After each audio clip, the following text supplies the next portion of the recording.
Okay, అందరికీ good afternoon అమ్మా. మనం ప్రీవియస్ క్లాస్లో ఇది ఎలక్టివ్ పేపర్కి సంబంధించిన క్లాస్ ఇది.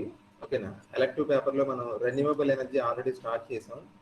ఓకేనా, రెన్యూవబుల్ ఎనర్జీలో మనం ఏం డిస్కస్ చేసామంటే ఫస్ట్ యూనిట్ డిస్కస్ చేసాం. ఓకేనా, ఫస్ట్ యూనిట్లో role of energy in economic and social development, అంటే ఆర్థిక మరియు సామాజిక అభివృద్ధిలో శక్తి ఎలాంటి పాత్ర పోషిస్తుంది. ఓకేనా, తర్వాత ఎనర్జీ ఫ్లో డయాగ్రామ్ ఒకటి చూసాం. అలాగే ఎనర్జీ ప్రొడక్షన్ వల్ల ఎన్విరాన్మెంటల్ డిగ్రేడేషన్ ఎలా అవుతుందో చూసాం. ఓకేనా, ఇది ఫస్ట్ యూనిట్ కంప్లీట్ అయింది. ఇప్పుడు నేను సెకండ్ యూనిట్కి వెళ్తున్నాను. సెకండ్ యూనిట్లో మనకి ఫస్ట్ క్వశ్చన్ వాళ్ళు డిస్కస్ చేద్దాం. ఓకేనా, ఇందులో మనం డిస్కస్ చేసే క్వశ్చన్ ఏంటంటే ఎనర్జీ రిసోర్సెస్ గురించి ప్రశ్న అండి. ఓకేనా, అంటే శక్తి వనరుల గురించి ప్రశ్న. ఓకేనా, ఎనర్జీ రిసోర్సెస్ అంటే గ్లోబల్ కాంటెక్స్ట్లో, అంటే మొత్తం వరల్డ్లో ఎనర్జీ రిసోర్సెస్ అవ్వచ్చు, లేకపోతే మన ఇండియన్ కాంటెక్స్ట్లో ఎనర్జీ రిసోర్సెస్ గురించి అయ్యి ఉండొచ్చు, ఏదైనా ఒకటి. ఓకేనా, ఫర్ ఎగ్జాంపుల్ మనం ఇండియన్ కాంటెక్స్ట్లో తీసుకున్నప్పుడు మనకు సెపరేట్ ఎనర్జీ రిసోర్సెస్ ఏమి ఉండవు. ఎనర్జీ రిసోర్సెస్ అనేవి అన్ని కంట్రీస్కి ఒకేలాగా ఉంటాయి ఇంచుమించు. ఓకేనా, అఫ్కోర్స్ ఒక్కో కంట్రీ ఒక పర్టికులర్ సోర్స్ని ఎక్కువ వాడచ్చు, ఇంకో కంట్రీ ఆ సోర్స్ని తక్కువ వాడచ్చు. But fundamentally the energy resources are one and the same. ఓకేనా, they utility may be different in different countries. ఓకేనా, సో ప్రశ్న ఏంటంటే గ్లోబల్ ఎనర్జీ రిసోర్సెస్, లేకపోతే ఇంకోలా అడగచ్చు, what are the energy resources in India. ఓకేనా, ప్రపంచవ్యాప్తంగా శక్తి వనరులు ఏంటి, అలాగే భారతదేశంలో ఉన్న శక్తి వనరులు ఏంటి అన్న ప్రశ్న ఇది. ఓకేనా, దీన్ని చాలా ఈజీగా అర్థం చేసుకోవచ్చు. ఫస్ట్ మనం ఇంట్రొడక్షన్ ఏం చెప్తామంటే అసలు ఎనర్జీ అనే పదానికి ఎటిమాలజీ చూస్తే ఎనర్జీ అంటే అర్థం గ్రీక్లో ఎనర్గాన్. ఎనర్గాన్ అంటే అర్థం ఇన్ వర్క్ అని అర్థం. మనకి ఫిజిక్స్లో మనం చెప్తాం కదా, ఎనర్జీ అంటే the ability to do work, పనిచేసే సామర్థ్యాన్ని శక్తి అంటారు. ఓకేనా, అంటే ఎనర్జీ యొక్క డెఫినేషన్ చెప్తున్నాను ఈ పారాగ్రాఫ్లో. Energy, the word energy is derived from the Greek word energan, which means in work. ఓకేనా, so the capability to do work depends on the amount of energy. మనకి ఎనర్జీ ఎప్పుడైతే ఉంటుందో వీ కెన్ డూ వర్క్ అనమాట. ఎనర్జీని ఎందులో కొలుస్తారు, obviously మీకు తెలుసు. ఎస్ఐ సిస్టంలో అయితే జౌల్స్లో కొలుస్తారు, అదే సిజిఎస్ సిస్టంలో అయితే క్యాలరీస్, వ్యాట్స్, ఇలా డిఫరెంట్గా యూనిట్స్ ఉంటాయి. జనరల్గా మనం ఎస్ఐ సిస్టమ్ ఫాలో అవుతాం కాబట్టి ఎనర్జీని జౌల్స్లో కొలుస్తారు. ఓకేనా, ఆల్రెడీ మనం ఫస్ట్ క్వశ్చన్లో ఇందాక అన్నాను కదా, energy is the triggering factor for the economic and social development of a country. ఒక కంట్రీ డెవలప్ అవ్వాలి అంటే, లేదా డెవలప్ అయ్యింది అంటే, ఆ డెవలప్మెంట్లో ఎనర్జీ యొక్క పాత్ర చాలా చాలా ఇంపార్టెంట్. సింపుల్గా అర్థం చేసుకోవచ్చు. మీరు ఫినాన్షియల్గా అంటే ఎకనామిక్గా డెవలప్డ్ కంట్రీస్ టాప్ 3 చూస్తే కనుక ఆ కంట్రీస్ ఎందుకు అంత ఫినాన్షియల్గా ముందున్నాయి అంటే one of the most important factors ఏంటి, availability of energy to that particular country. ఓకేనా, మీరు ఫైనాన్షియల్ సూపర్ పవర్ చూస్తే అమెరికా కానీ, రష్యా కానీ, చైనా కానీ, వాళ్ళకి ఎనర్జీ రిసోర్సెస్ ఎక్కువ ఉంటాయండి. ఎప్పుడైతే ఈ ఎనర్జీ రిసోర్సెస్ ఎక్కువ ఉన్నప్పుడు వాటి అవైలబిలిటీ, అంటే ఎనర్జీ అవైలబిలిటీ ఎక్కువ ఉంటుంది కాబట్టి ఆ కంట్రీ అనేది ఎకనామిక్గా డెవలప్ అవ్వడానికి ఛాన్సెస్ ఎక్కువ ఉంటాయి. ఓకేనా, సో ఆల్మోస్ట్ మీరు ఏమనుకోవచ్చు అంటే energy is equal to money అనుకోవచ్చు, ఒక విధంగా చెప్పాలంటే. ఓకేనా, సో ఎనర్జీ అనేది ఒక కంట్రీ యొక్క ఎకనామిక్ డెవలప్మెంట్కి చాలా ముఖ్య పాత్ర వహిస్తుంది. ఎకనామిక్ డెవలప్మెంట్ ఒకటే కాదు, ఇక్కడ ప్రశ్న చూసాను కదా, సోషల్ డెవలప్మెంట్ కూడా అదొక కీ పారామీటర్ అన్నమాట. ఫర్ ఎగ్జాంపుల్ మీకు ఒక ఎగ్జాంపుల్ చెప్తాను. ఒక కంట్రీ యొక్క ఎకనామిక్ డెవలప్మెంట్ని అంచనా వేయడానికి కొన్ని పారామీటర్స్ ఉంటాయి. ఫర్ ఎగ్జాంపుల్ ఒక పర్సన్ యొక్క హెల్త్ని అసెస్ చేయడానికి కొన్ని వైటల్స్ ఉంటాయి. ఫర్ ఎగ్జాంపుల్ వాడి పల్స్ రేట్ ఎంత ఉంది, బీపీ ఎంత ఉంది, లేకపోతే SpO2 ఎంత ఉంది, ఇలా డిఫరెంట్ పారామీటర్స్. అంటే ఆ పారామీటర్ ఆధారంగా, అంటే ఆ సంఖ్య ఆధారంగా అతని యొక్క హెల్త్ ఎలా ఉందో చెప్తాము. అలాగే ఒక కంట్రీ యొక్క ఫినాన్షియల్ హెల్త్, అంటే ఎకనామిక్గా ఆ కంట్రీ ఎలా ఉందని చెప్పడానికి కూడా కొన్ని పారామీటర్స్ వాడతారు ఆర్థిక శాస్త్రవేత్తలు. అందులో ఒక పారామీటర్ ఏంటి, ఐరన్ కన్జంప్షన్. అసలు ఐరన్ వినియోగం ఆ కంట్రీ ఎంత ఉందో, ఆ కంట్రీలో ఎంత ఉందో అనే దాన్ని బట్టి అసలు ఆ కంట్రీ ఎంత డెవలప్డ్ అని కూడా చెప్పచ్చు. ఓకేనా, అంటే ఇలా అదేవిధంగా ఇక్కడ ఓవరాల్గా పెరిఫరల్గా చెప్పాలి అంటే ఒక కంట్రీలో ఎనర్జీ యూసేజ్ ఎక్కువ ఉంది అంటే అర్థం ఆ కంట్రీ డెవలప్డ్ కంట్రీ అని అర్థం. ఓకేనా, అలాంటి ఎనర్జీ కనుక మనకి ఎక్కువ అవైలబుల్గా ఉంటే ఆ కంట్రీ ఎకనామిక్గా డెవలప్ అవ్వడానికి మనకి ఛాన్సెస్ ఎక్కువ ఉంటాయి. ఓకేనా, so energy is the triggering factor, the triggering factor for the economic and social development of a country. చాలా చాలా ఇంపార్టెంట్ అండి. మీరు ఆల్మోస్ట్ మనిషి యొక్క సివిలైజేషన్ అలా డెవలప్మెంట్ మొత్తం స్టడీ చేసుకుంటూ వస్తే నీకు ఎనర్జీని నువ్వు ఎంత బాగా హ్యాండిల్ చేయగలుగుతావో, దాన్ని డిఫరెంట్ ఫార్మ్స్లోకి ఎలా కన్వర్ట్ చేయగలుగుతావో, నీ యొక్క మనిషి యాజ్ అ హోల్ అలా డెవలప్ అవ్వడం కూడా అంతే స్పీడ్గా జరుగుతుందండి. మీకు ప్రీవియస్ క్లాస్లో చెప్పాను, discovery of motor which converts mechanical energy into electrical energy. Electrical ఎనర్జీని మనం ఎప్పుడైతే ప్రొడ్యూస్ చేయడం స్టార్ట్ చేసామో, it is a tremendous break through you can say. ఓకేనా, అంటే డెవలప్మెంట్కి అదొక, అప్పుడు చక్రం అనేది కనిపెడతాం వల్ల డెవలప్మెంట్ ఎలా వచ్చిందని చెప్తారో, అలాగే ఎలక్ట్రికల్ ఎనర్జీ ప్రొడ్యూస్ చేయడం మనం స్టార్ట్ చేసామంటే అర్థం మనకి డెవలప్మెంట్ చాలా స్పీడ్గా జరుగుతుందని అర్థం. ఓకేనా, సో అలాగే ఇక్కడ ఒక పాయింట్ చెప్పాను కదా, per capita energy consumption. Per capita అంటే తలసరి అని అర్థం. పర్ క్యాపిటా ఎనర్జీ కన్జంప్షన్ అంటే ఒక కంట్రీలో నెంబర్ ఆఫ్ పీపుల్ ఉంటారు కదా, ఒక పర్సన్ ఎంత ఎనర్జీని కన్జ్యూమ్ చేస్తున్నాడు. ఓకేనా, అంటే తలసరి ఆదాయం అంటారు చూసారా, అలాగా పర్ క్యాపిటా ఎనర్జీ కన్జంప్షన్ అనేది ఈజ్ ఎ మెజర్. అదొక మెజర్ అనమాట. దేనికి మెజరు? ఆ కంట్రీ యొక్క ఎకనామిక్ ప్రాస్పారిటీకి అదొక మెజర్ అనమాట. ఓకేనా, సో ఇప్పుడు దాకా నేను ఏం చెప్పాను అర్థమైంది. ఇప్పుడు ఈ ప్రశ్న ఏంటంటే మళ్ళీ చెప్తున్నాను, ఎనర్జీ రిసోర్సెస్ ఏంటి? అది గ్లోబల్ కాంటెక్స్ట్లో అవ్వచ్చు, ఇండియన్ కాంటెక్స్ట్లో అవ్వచ్చు. ఈ పారాగ్రాఫ్లో ఏం చెప్పాను? ఎనర్జీ అంటే బేసిక్ డెఫినేషన్ చెప్పాను. It is the ability to do work. దాన్ని జౌల్స్లో కొలుస్తారు. తర్వాత మోస్ట్ ఇంపార్టెంట్ థింగ్ ఏంటంటే, ఎనర్జీ గురించి ఎంత డిస్కషన్ ఎందుకు సార్ అంటే, ఎనర్జీ గురించి ఒక సెపరేట్ పోర్ట్ఫోలియో ఉంది, ఒక మంత్రిత్వ శాఖ ఉంది. ప్రతి కంట్రీ కూడా ఎనర్జీ అవైలబిలిటీ గురించి, ఎనర్జీ ఎక్స్ప్లోరేషన్ గురించి చాలా ఖర్చు పెడుతుంది. ఎందుకంటే ఎనర్జీ ఉంది అంటే ఎకనామిక్గా, సోషల్గా కంట్రీ బాగా డెవలప్ అవుతుందని అర్థం. ఇప్పుడు ఈ పాయింట్ చూస్తే మీరు, ఎనర్జీని మనం డిఫరెంట్ సెక్టార్స్లో యూజ్ చేస్తాం. Energy used in mainly 4 sectors. కమర్షియల్గా యూజ్ చేస్తాం, ఇండస్ట్రియల్గా, రెసిడెన్షియల్గా, అంటే మనం ఇంట్లో వాడుకునే పవర్ దగ్గర నుంచి ఇదంతా కూడా రెసిడెన్షియల్లోకి వెళ్తుంది. అలాగే ట్రాన్స్పోర్టేషన్. సో డిఫరెంట్ సెక్టార్స్లో ఎనర్జీని మనం యూజ్ చేస్తాం. ఎప్పుడైతే ఈ సెక్టార్స్ అన్నీ కూడా డెవలప్ అవుతాయో ఆబ్వియస్లీ మన కంట్రీ డెవలప్ అవుతుంది. కానీ ఈ సెక్టార్స్ అన్ని ఎఫిషియెంట్గా పనిచేయాలి అంటే మనకి ఎనర్జీ కావాలి. ఇప్పుడు ఫర్ ఎగ్జాంపుల్ ఎలక్ట్రికల్ పవర్ ఆపేసాం అనుకోండి, మనకి ట్రైన్స్ అని ఆగిపోతాయి. ఓకేనా, అలాగే మనకి ఆయిల్ కానీ పెట్రోలియం రిజర్వ్స్ తగ్గిపోయి ఒకవేళ లేవనుకోండి, మనకు బస్సెస్ ఇలాంటివన్నీ కూడా ఆగిపోతాయి. అలా ప్రతి sector, every sector is heavily dependent on the supply of energy. ఓకేనా, సో ఎనర్జీ అనేది ఇలాంటి 4 సెక్టార్స్లో వాడతాం. ఈ పారాగ్రాఫ్, ఈ రెండు మీకు ఆల్రెడీ తెలుసు. మనకి ఎనర్జీ రిసోర్సెస్ని మనం 2 రకాలుగా క్లాసిఫై చేయవచ్చు. మీకు ఆల్రెడీ చెప్పాను నేను. ఏంటి 2 రకాలంటే, ఒకవేళ ఒక రిసోర్స్ ఎలా ఉంది, రిసోర్స్ అంటే ఏంటి? ఫర్ ఎగ్జాంపుల్ కోల్ ఉంది, అదొక రిసోర్స్. అది రిసోర్స్ అంటే ఏం లేదు, రిసోర్స్ పర్సన్ అంటారు. రిసోర్స్ పర్సన్ అంటే ఏంటి? ఎవరి దగ్గర నుంచి అయితే మనం నాలెడ్జ్ని గెయిన్ చేస్తామో వాడిని రిసోర్స్ పర్సన్ అంటారు. అదేవిధంగా ఇక్కడ ఎనర్జీ రిసోర్స్ అంటే అర్థం ఏంటి? దేని నుంచి అయితే మనం ఎనర్జీని ప్రొడ్యూస్ చేస్తామో, అంటే ప్రొడ్యూస్ చేయడం అంటే తప్ప, యాక్చువల్గా కన్వర్ట్ చేస్తాం, కానీ జనరల్గా అనుకుంటే ఏ పదార్థాన్ని నుంచి అయితే మనం ఎనర్జీని ప్రొడ్యూస్ చేస్తామో దాన్ని ఏమంటారు? ఎనర్జీ రిసోర్స్ అంటారు. ఫర్ ఎగ్జాంపుల్ కోల్ ఉంది, బొగ్గుని మండిస్తే మనకి ఎనర్జీ వస్తుంది, అదొక ఎనర్జీ రిసోర్స్ అనమాట. ఆయిల్ ఉంది, దాన్ని మండించినా కూడా ఎనర్జీ వస్తుంది. సో కోలు, ఆయిల్, నేచురల్ గ్యాస్, సోలార్, ఇవన్నీ ఏంటి? అలాంటి ఎనర్జీని ప్రొడ్యూస్ చేసే సోకాల్డ్ ఎంటిటీస్ కాబట్టి వాటిని ఏమనాలి? ఎనర్జీ రిసోర్సెస్ అనాలి. ఎనర్జీ రిసోర్సెస్ మీకు 2 రకాలండి. ఏంటి? నాన్ రెన్యూవబుల్ అంటే సింపుల్, వాటిని రెన్యూ చేయలేం. అంటే మనం కన్జ్యూమ్ చేసే కొద్దికి అవి అలా అంతరించిపోతాయి తప్ప మళ్ళీ వాటిని రీప్లెనిష్ చేయలేం. ఓకేనా, అలాంటి వాటిని నాన్ రెన్యూవబుల్ ఎనర్జీ రిసోర్సెస్ అంటారు. మీకు బెస్ట్ ఎగ్జాంపుల్ ఏంటి?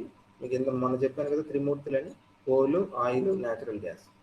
ఇవి వాడే కొద్దికి వాటి యొక్క నిల్వలు తగ్గిపోయి, వాటి యొక్క రిజర్వ్స్ తగ్గిపోయి క్రమేపీ కొన్నాళ్ళకి అవి అంతరించిపోతాయి. వాటిని మళ్ళీ మనం రీప్లెనిష్ చేయలేం. ఒక న్యాచురల్ కోర్స్ ఆఫ్ యాక్షన్తో ఫామ్ అయినాయి కాబట్టి వాటిని మళ్ళీ మనం రీప్లెనిష్ చేయలేం. ఓకేనా, షార్ట్ స్పాన్లో రీప్లెనిష్ చేయలేము, గుర్తుపెట్టుకోండి. ఓకేనా, సో అలాంటి వాటిని ఏమనాలి? నాన్ రెన్యూవబుల్ ఎనర్జీ సోర్సెస్ అనాలి. న్యూక్లియర్ ఎనర్జీ కూడా ఒక విధంగా చెప్పాలంటే నాన్ రెన్యూవబులే. ఇది కొంచెం సబ్జెక్ట్ టు డిస్కషన్ అండి.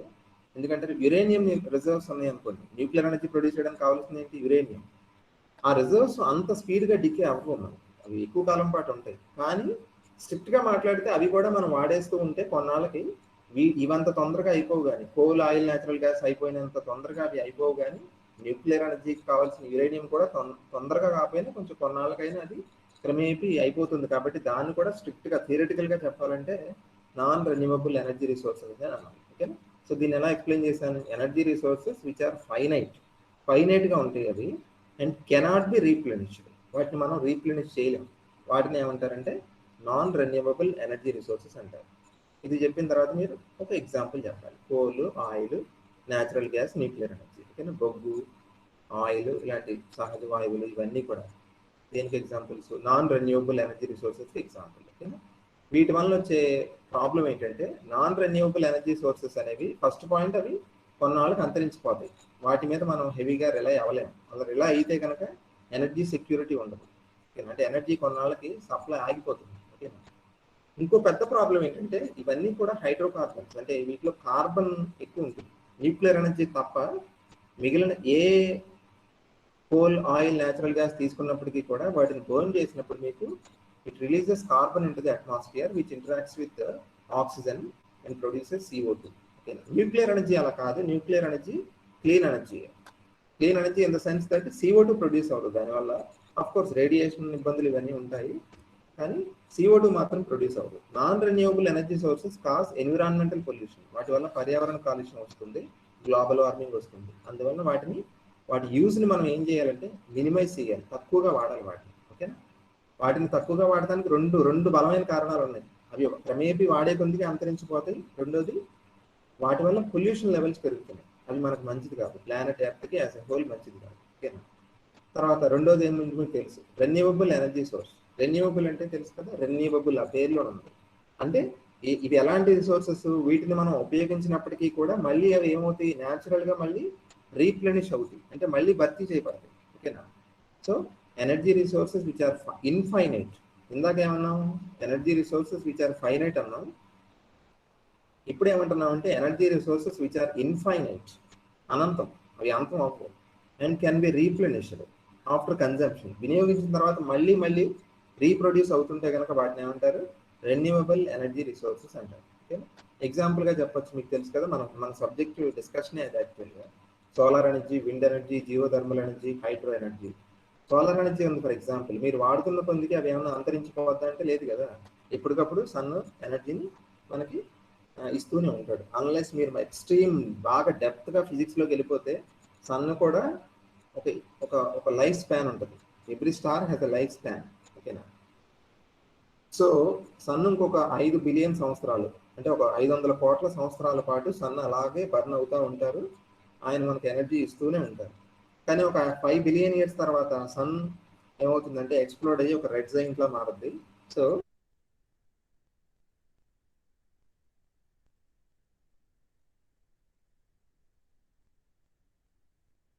సప్లై సోలార్ ఎనర్జీ అనేది ఎప్పటికీ వస్తుందని అనుకోవాలి. విండ్ కూడా అంతే కదా, మనం వాడినంత మాత్రం అదేం తగ్గిపోదు, మళ్ళీ వస్తానే ఉంటుంది. Okay?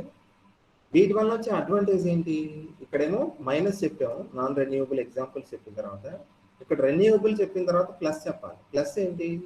Renewable energy sources first plus ఏంటి? అవి అంతరించుకో, అవి ఎప్పటికీ ప్రొడ్యూస్ అవుతానే ఉంటాయి. రెండోది, వాటి వల్ల పొల్యూషన్ రాదు. అందుకే ఇప్పుడు ట్రెండింగ్ ఏంటంటే ఇప్పుడు to increase the use of renewable energy resources. అందుకే మన గవర్నమెంట్స్ ఏం చేస్తున్నాయి అంటే సోలార్ ప్లాంట్ పెట్టుకున్నప్పుడు సబ్సిడీ ఇవ్వడం కానీ, అలాగే విండ్ ప్లాంట్స్ పెట్టుకున్నప్పుడు కానీ ఆ ఇండస్ట్రియల్స్ని మనం ఎంకరేజ్ చేస్తున్నాం. ఓకేనా? దానివల్ల ఏమవుతుంది, కొంచెం రిలేటివ్గా నాన్ రెన్యూవబుల్తో పోలిస్తే కొంచెం కాస్ట్ ఫ్రెండ్లీ కాకపోయినప్పటికీ కూడా, అంటే ఒక యూనిట్ కాస్ట్ మనకు కొంచెం ఎక్కువ డబ్బులు ఖర్చు అవుతాయి, కానీ అయినప్పటికీ కూడా ఎన్విరాన్మెంట్కి మేలు అవుతుంది అన్నమాట. వీటి వల్ల పొల్యూషన్ రాదు, CO2 ప్రొడ్యూస్ అవ్వదు. ఓకేనా? దే ప్రొడ్యూస్ క్లీన్ ఎనర్జీ అని గుర్తుపెట్టుకోండి. కానీ ప్రజెంట్ సినారియోలో ఇప్పటికీ కూడా మీరు కావలిస్తే గూగుల్లో అప్డేటెడ్ డేటా చూడండి, ఒకసారి గూగుల్ చూస్తే తెలుస్తుంది. గ్లోబల్ ఎనర్జీ కన్జంప్షన్లో, అంటే వరల్డ్ మనం కన్జ్యూమ్ చేస్తున్న ఎనర్జీలో మోర్ దెన్ 80%, ఇప్పటికీ కూడా 80% ఎక్కడి నుంచి వస్తుందంటే నాన్ రెన్యూవబుల్స్ నుంచే వస్తున్నాం. అంటే ఫర్ ఎగ్జాంపుల్ ఈ కోలు, ఆయిల్, న్యాచురల్ గ్యాస్ని బర్న్ చేయడం ద్వారానే మనం కరెంట్ని ప్రొడ్యూస్ చేస్తున్నాం. ఓకేనా? అది అలార్మింగ్ చెప్పాలంటే. కానీ పాజిటివ్ థింగ్ ఏంటంటే we're moving in the right direction. ఓకేనా? ఈ 20% మనకి ఎక్కడి నుంచి ప్రొడ్యూస్ అవుతుంది అనమాట, ఈ so called green energy resources అనొచ్చు కదా, వీటిని ఈ రెన్యూవబుల్ ఎనర్జీ సోర్సెస్ నుంచి ప్రొడ్యూస్ అవుతుంది. ఫ్యూచర్లో ఈ రెన్యూవబుల్ ఎనర్జీ కాంపోనెంట్ పెరిగే ఛాన్సెస్ ఉన్నాయి. కాకపోతే చేంజ్ అనేది అంత స్పీడ్గా రాదు, గ్రాడ్యువల్గా వస్తుంది. ఓకేనా? ఇప్పుడు మనం ఏం చూద్దామంటే ఎనర్జీ రిసోర్సెస్ గురించి ఇంట్రొడక్షన్ చెప్పాను కాబట్టి డిఫరెంట్ ఎనర్జీ రిసోర్సెస్ ఒక ఒక ఒక 4-5 తీసుకొని వాటి తాలూకు కొన్ని పాయింట్స్ రాయాలి. ఓకేనా. ఫస్ట్ ఏం చేసాం, కోల్ తీసుకున్నాం. ఫస్ట్ పాయింట్ ఏం చెప్పచ్చు, obviously coal is a non renewable energy resource. అంతే కదండి, అది అంతరించిపోతుంది.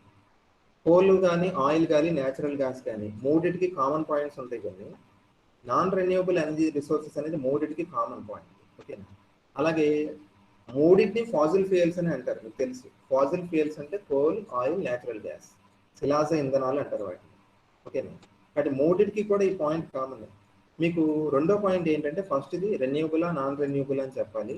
సెకండ్ పాయింట్ ఏం చెప్పాలి, అది ఎలా ఫామ్ అవుతుందో చెప్పాలి. ఓకేనా. ఈ స్టడీ మెటీరియల్కి ఒక స్ట్రక్చర్ ఉంది, నేను ఒక పద్ధతిలో రాశాను, మీకు జాగ్రత్తగా చూడండి. ప్రతి ఎనర్జీ రిసోర్సెస్ తాలూకు కొన్ని పాయింట్స్ రాయాలి. ఎలా రాయాలి, ఫస్ట్ పాయింట్ నేచర్, అది రెన్యూబులా నాన్ రెన్యూబులా చెప్పాలి. దాని తర్వాత అది ఎలా ఫామ్ అయిందో చెప్పాలి. కోల్ ఎలా ఫామ్ అయిందో మీకు తెలుసు. ఎర్త్ అనేది ఎవల్యూషన్లో చాలా చేంజెస్కి లోనైందండి. ఎర్త్ మీద ఉన్న ఈ ప్లాంట్ లైఫ్ అంటే ఆర్గానిక్ లైఫ్ ఉంది కదా, ఈ ఆర్గానిక్ లైఫ్ ఏమైందంటే, కొంత టైంలో ఎర్త్ యొక్క బాగా వేడిగా ఉండేది కదా, ఎర్త్ చాలా హై టెంపరేచర్లో ఉండేది. ఎర్త్ యొక్క వేడి వలన, ప్రెజర్ వలన ఈ మొత్తం ఆర్గానిక్ స్టఫ్ అంతా కూడా ఎర్త్ లోపలికి వెళ్ళిపోయి అదొక బ్లాక్గా ఒక లేయర్లా ఫామ్ అయింది, ఒక సాలిడ్ లేయర్లా ఫామ్ అయింది. దాన్నే మనం కోల్ అంటాం.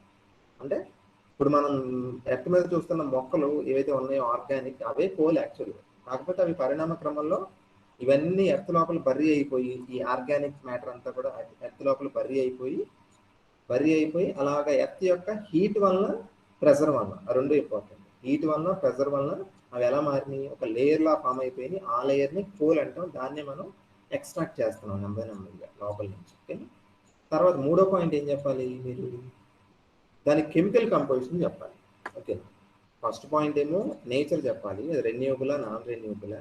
సెకండ్ పాయింట్ అది ఎలా ఫామ్ అయిందో చెప్పాలి. మూడో పాయింట్ ఏం చెప్పాలి, దాని యొక్క కెమికల్ కాంపోజిషన్. కోల్ అంటే ఏంటి యాక్చువల్గా, కోల్ మీన్స్ హైడ్రోకార్బన్ అంటారు కోల్. ఓకే. తర్వాత కోల్ని మనం కార్బన్ కంటెంట్ ఎంత ఉందనే దాన్ని బట్టి మనం 3 రకాలుగా క్లాసిఫై చేయొచ్చు. ఓకేనా. కార్బన్ కంటెంట్ ఎక్కువ ఉంటే obviously you will have more energy, isn't it. Vice versa అని కూడా చెప్పొచ్చు. కార్బన్ కంటెంట్ ఎక్కువ ఉండడం వల్ల నష్టం ఏంటంటే, అంత ఎక్కువ కార్బన్ ఎమిషన్ ఉంటుంది. కార్బన్ ఎమిషన్ ఎక్కువ ఉండడం వల్ల CO2 ఎమిషన్ కూడా అంతే ఎక్కువ ఉంటుంది. కానీ ఎనర్జీ పరంగా మాట్లాడితే కార్బన్ కంటెంట్ ఎంత ఉందనే దాన్ని బట్టి కోల్ యొక్క క్వాలిటీని 3 రకాలుగా క్లాసిఫై చేస్తారు. Peat, lignite, bituminous. ఓకేనా. అలాగే anthracite in the increasing order of carbon content. అంటే మీరు అర్థం చేసుకోవచ్చు ఈజీగా, ఈ 4 కోల్ రకాల్లో దేనిలో కార్బన్ హైయెస్ట్ ఉంటుందంటే యాంథ్రసైట్లో ఉంటుంది. దేనిలో కార్బన్ లీస్ట్ ఉంటుందంటే పీట్లో ఉంటుంది. అంటే మంచి క్వాలిటీ బొగ్గు, క్వాలిటీ కోల్ ఏదంటే ఏం చెప్పాలి మీరు, యాంథ్రసైట్ అని చెప్పాలి.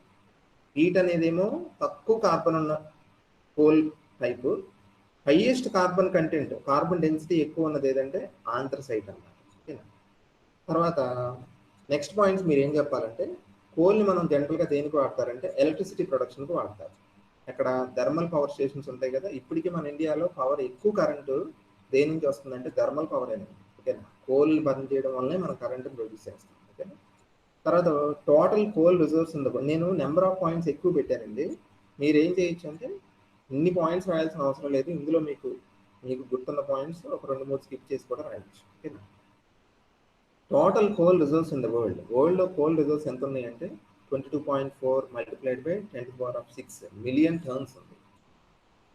తర్వాత లాస్ట్ 4 పాయింట్స్ చాలా ఈజీగా గుర్తుపెట్టుకోవచ్చు. ఎలా గుర్తుపెట్టుకోవచ్చు అంటే, ఏ కంట్రీలో హైయెస్ట్ రిజర్వ్స్ ఉన్నాయో చెప్పాలి. ప్రతిదానికి ఇంతే, ఆయిల్కి, న్యాచురల్ గ్యాస్ అన్నిటికీ అంతే. మీకు యుఎస్ఏలో కోల్ రిజర్వ్స్ వరల్డ్లో ఏ దేశం కన్నా ఆ దేశంలో ఎక్కువ ఉన్నాయి. USA has the largest coal reserves in the world.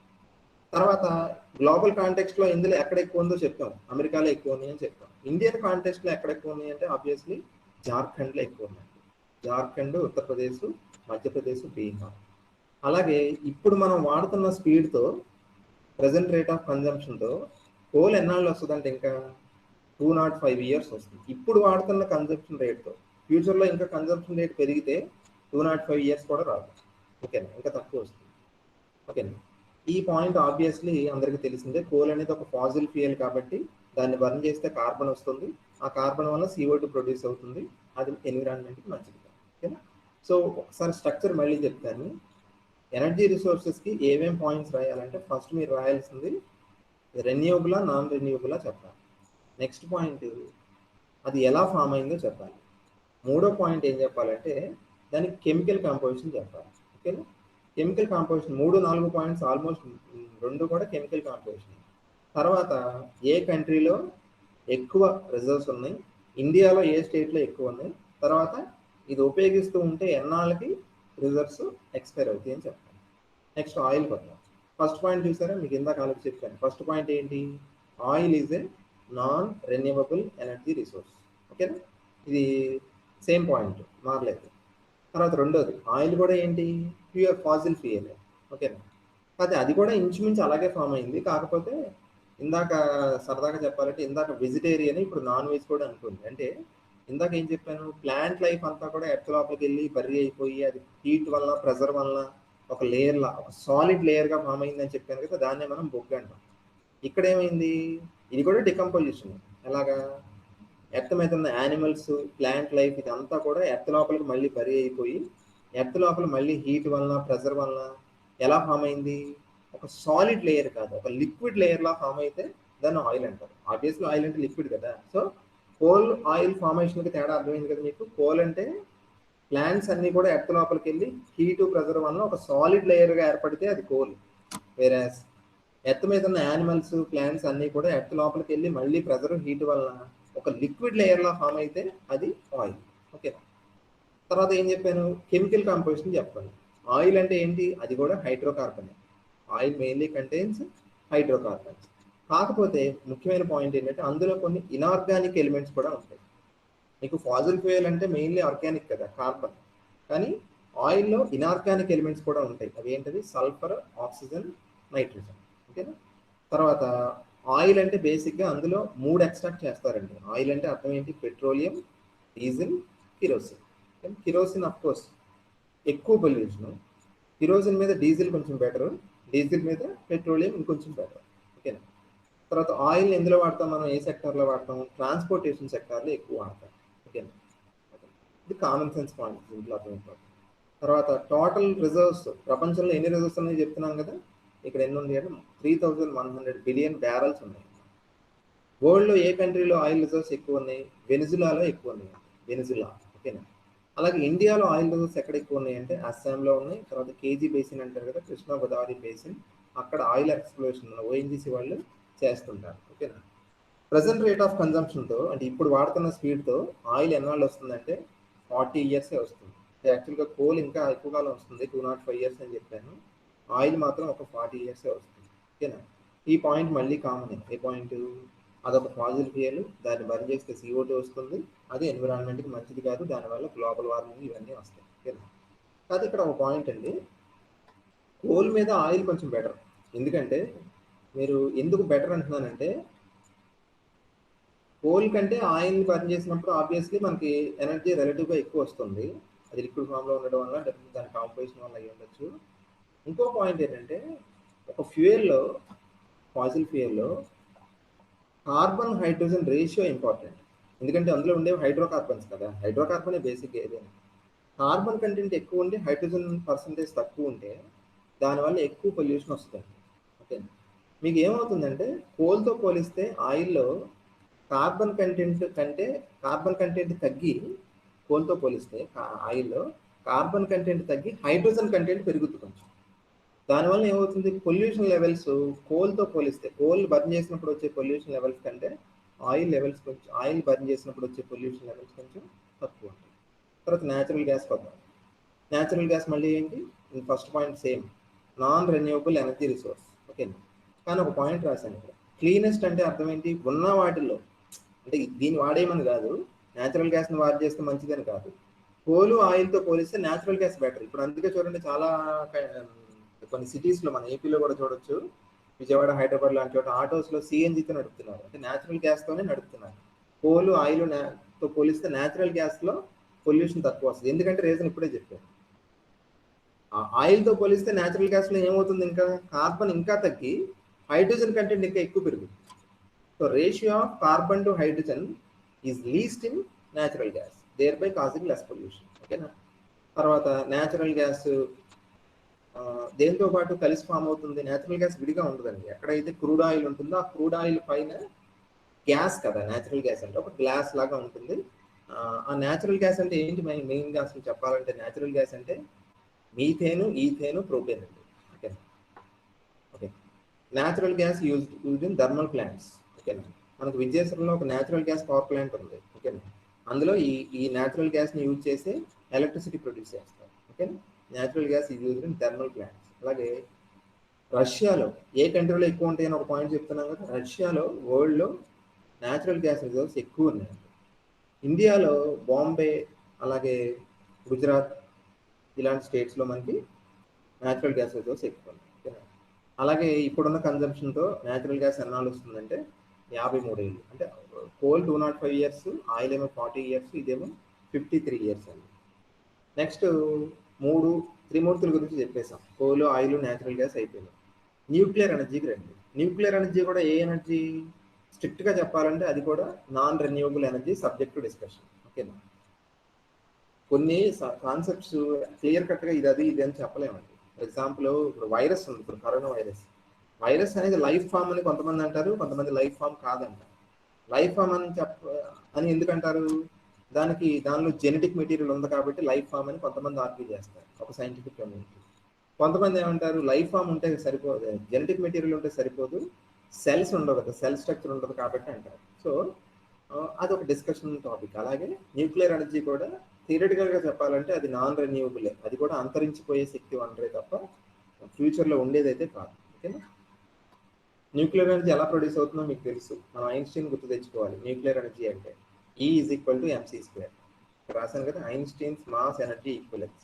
Nuclear ఎనర్జీలో అంటే న్యూక్లియర్ బాంబు ఉంది, ఫర్ ఎగ్జాంపుల్ మనకి హిరోషిమా నాగసాకిలో చేసిన బాంబు న్యూక్లియర్ ఎనర్జీ. అది కంట్రోల్గా ప్రొడ్యూస్ చేస్తే న్యూక్లియర్ ఎనర్జీ అనొచ్చు, అన్కంట్రోల్గా బాంబు లాగా పడితే న్యూక్లియర్ బ్లాస్ట్ సంథింగ్ అయిపోతుంది. ఓకేనా. సో న్యూక్లియర్ ఎనర్జీకి ఫండమెంటల్ ప్రిన్సిపల్ ఏంటి?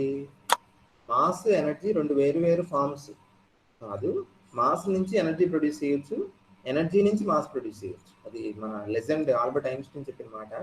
సో మీకు ఏమవుతుందంటే, న్యూక్లియస్ అంటే తెలుసు కదా, ఆటమ్ లోపల మధ్యలో ఉండే ఒక చిన్న టైనీ ప్లేస్లో ఉండే ఒక స్ట్రక్చర్. అది న్యూక్లియస్, డెన్స్గా ఉంటుంది. అది ఆ న్యూక్లియస్ ఎక్స్ట్రీమ్లీ హైలీ స్టేబుల్. అది దాన్ని మనం ట్యాంపర్ చేయలేము. కానీ కొన్ని న్యూక్లియర్ రియాక్టర్స్లో మనం ఏం చేయొచ్చు, ఆ న్యూక్లియస్ని ట్యాంపర్ చేయొచ్చు. అంటే న్యూక్లియస్ని మనం బొంబార్డ్ చేయించినప్పుడు, ఫాస్ట్ మూవింగ్ పార్టికల్స్తో బొంబార్డ్ చేయించినప్పుడు ఆ న్యూక్లియస్లో ఏమవుతుందంటే ఒక రియాక్షన్ జరుగుతుంది. అది మళ్ళీ రెండు రకాలు, న్యూక్లియర్ ఫిజన్ ఒకటి, న్యూక్లియర్ ఫ్యూజన్ ఒకటి. కేంద్రక విచ్చిత్తి, కేంద్రక సంలేనం.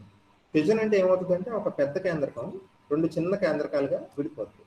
ఓకేనా.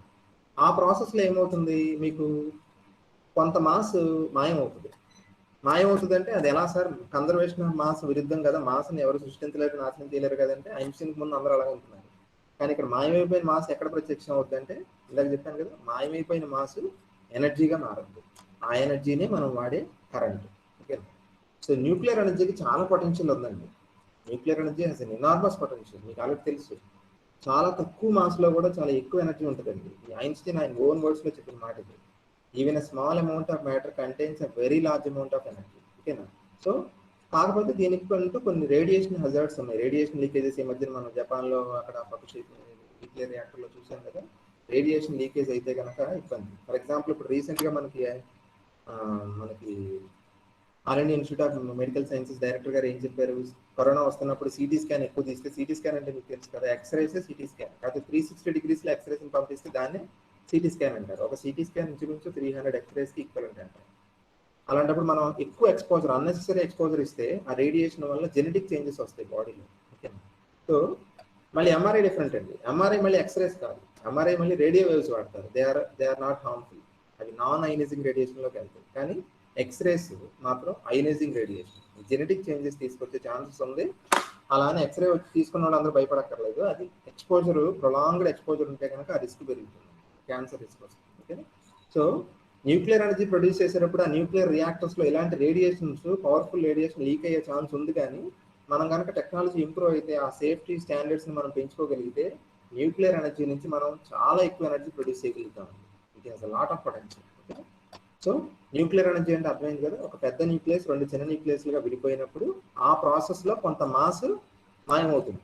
మాయమైపోయిన మాస్ ఎక్కడ చేరుతుంది? ఎనర్జీ కింద మేనిఫెస్ట్ అవుతుంది. ఆ ఎనర్జీనే current. Okay, so nuclear energy produce చేయడానికి కావాల్సిన ముడి పదార్థం ఏంటి చెప్పాను కదా, isotopes of uranium, plutonium. Uranium వాడచ్చు, ప్లూటోనియం వాడచ్చు. అవి కూడా మనలో నిల్వలో పరిమితంగా ఉంటాయి. అయితే అవి వాడే కన్జంప్షన్ స్పీడ్ అంత ఎక్కువ ఉండదు కాబట్టి మనకి ఎక్కువ కాలం పాటు వస్తుంది న్యూక్లియర్ ఎనర్జీ. ఓకేనా సార్ న్యూక్లియర్ ఫ్యూజన్ అంటే ఏంటి సార్? న్యూక్లియర్ ఫ్యూజన్ అంటే దానికి రివర్స్ అన్న. ఫ్యూజన్ అంటే అర్థం ఏంటి? రెండు చిన్న కేంద్రకాలు కలిసి ఒక పెద్ద కేంద్రకంగా మారుతాయి. ఫ్యూజన్ అంటేనేమో large nucleus splits into two smaller nuclear. వేరే ఫ్యూజన్ అంటే అర్థం ఏంటి? ఫ్యూజన్ అంటే మీకు మ్యూజిక్ లో ఫ్యూజన్ అనే పదం వస్తుంది తెలుసు కదా. ఫ్యూజన్ అంటే ఏం చేస్తారు? ఏదైనా ఓల్డ్ సాంగ్స్ కొన్నిటిని కలిపేసి అతికిచ్చేసి ఒక కొత్త సాంగ్ చేస్తారు, అంతే కదా. ఫ్యూజన్ అంటే అదే, రెండు చిన్న న్యూక్లియస్లు. అంటే ఫర్ ఎగ్జాంపుల్ హైడ్రోజన్ హైడ్రోజన్, అవి రెండు చిన్నవి కదా. ఈ రెండు హైడ్రోజన్ న్యూక్లియస్ని మనం ఫ్యూజ్ చేయగలిగితే, హై టెంపరేచర్ ఉపయోగించి ఫ్యూజ్ చేయగలిగితే హీలియం ఫామ్ అవుతుంది. అంటే హైడ్రోజన్ హైడ్రోజన్ ఈ రెండు చిన్న కేంద్రకాలు కలిసి హీలియం అనే ఒక పెద్ద కేంద్రకంగా మారిందంటే అర్థం ఏంటి? అది ఫ్యూజన్ అన్నమాట. ఫ్యూజన్ ఎక్కడ జరుగుతుందంటే నేచర్లో సన్లో జరుగుతుంది. అంటే స్టార్స్లో జరిగేది న్యూక్లియర్ ఫ్యూజన్. కానీ మనం న్యూక్లియర్ రియాక్టర్లో న్యూక్లియర్ ఫ్యూజన్ కాదండి, న్యూక్లియర్ ఫ్యూజనే చేస్తాం. ఇప్పుడు ఆటమ్ బాంబ్స్లో జరిగేది ఏంటి? Nuclear fusion. హైడ్రోజన్ బాంబ్ అని ఒకటి ఉంటుందండి. ఎవరో ఏ దేశం మీద ఇప్పుడు దాకా వేయలేదు, అదృష్టం. ఫ్యూచర్లో వేయదని కూడా ఆశిద్దాం. Hydrogen bomb nuclear atom bomb కంటే చాలా రెట్లు పవర్ఫుల్. ఎందుకంటే హైడ్రోజన్ బాంబ్లో ప్రిన్సిపల్ వచ్చి nuclear fusion.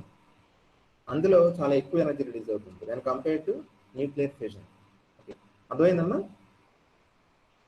Okay, so nuclear ఎనర్జీని ఎక్కువగా ప్రొడ్యూస్ చేసే కంట్రీ ఏదంటే అమెరికా అండి, యుఎస్ఏ. ఓకే, యుఎస్ఏని ఎక్కువ ప్రొడ్యూస్ చేస్తారు. ఇంకా లాస్ట్ది హైడ్రో ఎలక్ట్రిక్ పవర్. నేను ఆల్రెడీ మన క్లస్టర్ వాళ్ళకి చెప్పాను. హైడ్రో ఎలక్ట్రిక్ పవర్ అంటే హైడ్రో అంటే వాటర్ కదా, హైడ్రోఫోబియా అంటారు. అంటే అర్థం ఏంటి? నీరు అంటే భయం. హైడ్రో ఎలక్ట్రిక్ పవర్ అంటే ఏంటి? నీటి నుంచి వచ్చే కరెంట్. నీటి నుంచి కరెంట్ వస్తుంది. ఎందుకని? వాటర్కి ఏ ఎనర్జీ ఉంటుంది? కైనటిక్ ఎనర్జీ ఉంటుంది. అది స్పీడ్గా వెళ్తుంది కాబట్టి, ఫ్లో అవుతుంది కాబట్టి. అలాగే కొంత ఎత్తులో ఉందనుకోండి వాటర్, దానికి ఏముంటుంది? పొటెన్షియల్ ఎనర్జీ ఉంటుంది. సో వాటర్కు ఉండే ఈ కైనటిక్ ఎనర్జీని కానీ పొటెన్షియల్ ఎనర్జీని కానీ మనం ఎలా మార్చచ్చు? కరెంట్ కింద మార్చచ్చు. దేన్ని ఉపయోగించి? టర్బైన్స్ ఉపయోగించి. ఓకేనా, ఇది బేసిక్ కాన్సెప్ట్. అయితే ఫస్ట్ పాయింట్ ఇక్కడ మారింది చూసారా? Hydro power is not renewable. It is not non renewable. అది రెన్యూవబుల్. అది ఎప్పటికీ అంతరించుకోదు, మనం వాడే కొద్దికి ప్రొడ్యూస్ అవుతానే ఉంటుంది. ఓకేనా, సో దాన్ని మెయిన్గా హైడ్రో పవర్ని దేనికి వాడతారంటే కరెంట్కే వాడతారు. ఓకేనా, మీకు రెన్యూవబుల్ ఎనర్జీ సోర్సెస్లో ఏది ఎక్కువ అంటే హైడ్రో పవర్ ఎక్కువ అండి, గుర్తుపెట్టుకో. హైడ్రో పవర్ ఎక్కువ. ఓకేనా, మీకు విండ్ ఎనర్జీ కానీ సోలార్ ఎనర్జీ కానీ ఇప్పుడిప్పుడే పికప్ అవుతున్నాయి. కానీ హైడ్రో పవర్ మాత్రం ఒక విధంగా చెప్పాలంటే అది కన్వెన్షనల్, ఎప్పటి నుంచో ఉంది. ఓకేనా, కానీ ఇప్పుడు ఇంకా స్మాల్ స్కేల్లో కూడా హైడ్రో సిస్టమ్స్ పెడతాం వల్ల మనకి ఎనర్జీ ప్రొడక్షన్ కూడా పెరుగుతుంది. ఇదివరకు లార్జ్ స్కేల్ హైడ్రో సిస్టమ్స్ ఉండేవి, ఇప్పుడు క్రమేపీ స్మాల్ స్కేల్ హైడ్రో సిస్టమ్స్ కూడా ఇంట్రడ్యూస్ అవుతుంది. ఓకే, ఈ పాయింట్ చాలా ఇంపార్టెంట్. వరల్డ్ మొత్తం ప్రొడ్యూస్ చేస్తున్న ఎలక్ట్రిసిటీలో 16.5%, 16.5%, అది సిగ్నిఫికెంట్ అండి, చాలా ఎక్కువ. అది పవర్ ఎక్కడి నుంచి వస్తుందంటే మనకి హైడ్రో పవర్ వస్తుంది, నీటి నుంచి ప్రొడ్యూస్ చేస్తాం. వరల్డ్లో లార్జెస్ట్ హైడ్రో ప్లాంట్ ఎక్కడ ఉందంటే చైనాలో ఉంది. దాని కెపాసిటీ ఎంతంటే వాపింగ్ నెంబర్ అండి, ఇది చాలా ఎక్కువ, మీరు ఊహించలేరు. 22.5 జిగావాట్స్, చాలా ఎక్కువ. 22 జిగావాట్స్ ఆఫ్ ఎలక్ట్రిసిటీ ఆ ప్లాంట్ నుంచి ప్రొడ్యూస్ అవుతుంది. ఓకే, తర్వాత ఇది కూడా ఒక విధంగా చెప్పాలంటే సోలార్ ఎనర్జీ. ఎందుకని? వాటర్ మళ్ళీ క్లౌడ్స్లోకి వెళ్ళి మళ్ళీ రెయిన్ వచ్చి ఇదంతా సన్ మీద డిపెండ్ అయిన సైకిల్ కాబట్టి ఇదంతా కూడా, ఇది కూడా సోలార్ ఎనర్జీ యొక్క ఒక ఫామ్ అని చెప్పచ్చు. అలాగే దీనివల్ల కూడా పొల్యూషన్ రాదు. ఓకేనా, సో ఇదమ్మా. బట్ ఈ క్వశ్చన్ అవుట్లైన్ ఏంటంటే సింపుల్. ఈ ప్రశ్న ఏంటంటే ఎనర్జీ రిసోర్సెస్ ఏంటి? ఓకేనా, కోల్, ఆయిల్, న్యాచురల్ గ్యాస్ అని చెప్తుంటాం కదా, అవి ఏంటని చెప్పాలి. ఓకేనా, సో ఎనర్జీ యొక్క డెఫినేషన్ చెప్పడం ఫస్ట్ పారాగ్రాఫ్. ఇండియన్ కాంటెక్స్ట్లో అడిగినా, మీరు గ్లోబల్ కాంటెక్స్ట్లో అడిగినా ఇదే రాయాలి ప్రశ్న. ఓకేనా, తర్వాత ఎనర్జీ ఏ విధంగా ఇంపార్టెంట్ ఎకనామిక్ సోషల్ డెవలప్మెంట్కి, ఏ సెక్టార్స్లో వాడతారు, బేసిక్ బ్రాడ్ క్లాసిఫికేషన్, ఏది నాన్ రెన్యూవబుల్, ఏది రెన్యూవబుల్. అది అయిన తర్వాత డిఫరెంట్ ఒక 5 ఎగ్జాంపుల్గా చెప్పాను, 5 తీసుకున్నాను. Coal, oil, natural gas, nuclear energy, hydro. ప్రతిదానికి కొన్ని పాయింట్స్ ఉంటాయి, అవి కామన్గా ఉంటాయి, గుర్తుపెట్టుకోండి. అంటే ఆల్మోస్ట్ కామన్గా ఉండే పాయింట్స్ ఏంటి, అది రెన్యూబుల్ నాన్ రెన్యూబుల్ ఒక పాయింట్ వచ్చేస్తుంది. తర్వాత అది ఎలా ఫామ్ అయిందో ఇంకో పాయింట్ వస్తుంది ఈజీగా. తర్వాత దాని కెమికల్ కాంపోజిషన్ చెప్తే ఇంకో పాయింట్ వస్తుంది, లేదా 2 పాయింట్స్ వస్తాయి కొన్ని సందర్భాల్లో.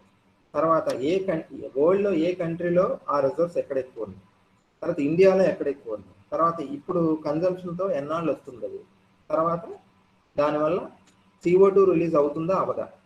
ఫస్ట్ మూడింటికి అయితే రిలీజ్ అవుతుందని చెప్పాలి, తర్వాత చివరి రెండింటికి అయితే రిలీజ్ అవ్వదని చెప్పాలి. ఓకేనా. ఇలా మనం ఏమాత్రం బైహార్ట్ చేయక్కర్లేదండి, మనకు అర్థం చేసుకుంటే కనుక ఆటోమేటిక్గా ఈ పాయింట్స్ ఒకటి మీరు రాయగలిగితే, కోల్ రాయగలిగితే దానికి సిమిలర్గా మీరు ఆయిల్, న్యాచురల్ గ్యాస్ ఇవన్నీ రాసుకెళ్ళచ్చు. ఓకేనా. చాలా ఈజీ ప్రశ్న. నెక్స్ట్ క్లాస్కి వచ్చినప్పుడు need for energy, need for renewable చెప్తాను, అది చెప్తే కనుక మనకు సెకండ్ యూనిట్ కంప్లీట్ అవుతుంది. ఓకేనా. సో దీని మీద ఏమైనా డౌట్స్ ఉంటే చెప్పండి ఎవరండి.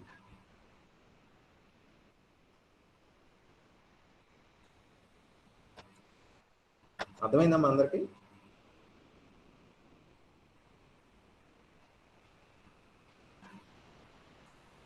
Yes, sir.